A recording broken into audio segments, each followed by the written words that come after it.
The President has prioritized America's foster care children, and shortly he will sign our Fostering the Future Executive Order.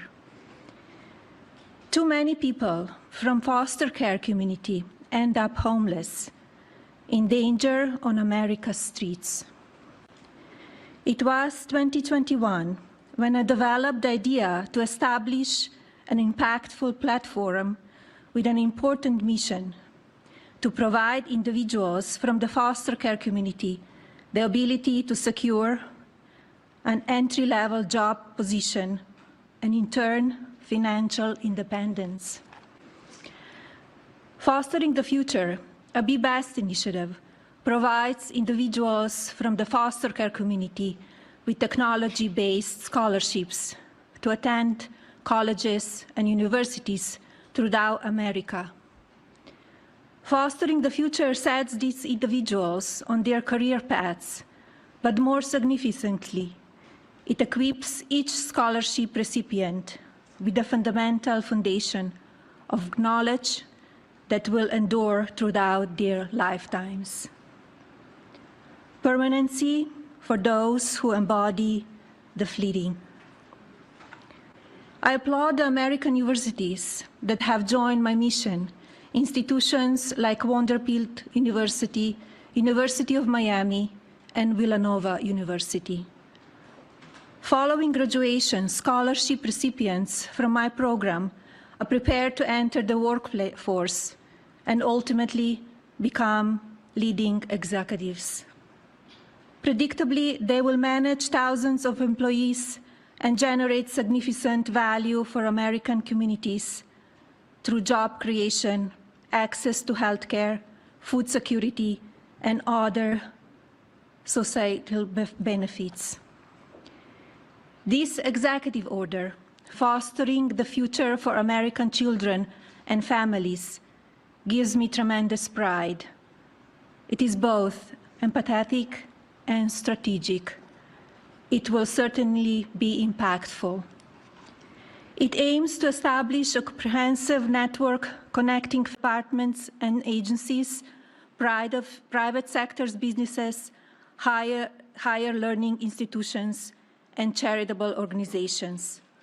This will create new educational and employment opportunities countrywide. Our faith-based organizations will continue playing a vital and consequential role. President Trump kind of sprung this EO on us. It's on the foster system, and you know, look, this issue of child trafficking, we don't even talk about it as much anymore. But it was horrific when he came back in office, wasn't it? It was or terrible. Before he came back. And it's actually one of the great shames of Donald Trump's first and now second terms is that basically Trump comes in when these issues are in full-blown crisis mode, right? And then what happens is that he addresses them, he solves them, he gets high marks on them, but then it falls as a priority, as a voting priority in the minds of voters. So I think this is good. It falls in line with the general message that Republicans need to be sending, especially the president, coming from the president, that they're the party of working families, Jack, and that includes many different kinds of families in the United States, and to keep that issue still prescient and still at the minds of voters. Because again, it's easy for American voters to forget when things are addressed, and that's tragedy, especially when you're dealing with children. No, that's exactly right. And I really appreciate the fact that the First Lady has come in and trying to shore up this situation. We've also, and we know, not that it directly affects this, but you know, we also have this issue of in the Ukraine war. It's something that I think about, where you do have a lot of kids, and I know the UN, and they're trying to arrest Putin over it, saying, you know, and look, you talk to the UN, and then and they say, well, they stole the children, but then you go to the Russian side and they say, well, we were trying to get the kids out of the war zone. Look, war is bad for kids, all right? And whether those kids can get back with their families, obviously they should be, if they can, if at all possible. We know that war creates refugees. And I would just hope that whatever the administration is doing on this front, it's putting the needs of those kids first. And these are wildly popular priorities, too. I remember in Florida years ago, I'm not there now, but everyone knows I was in Florida for decades.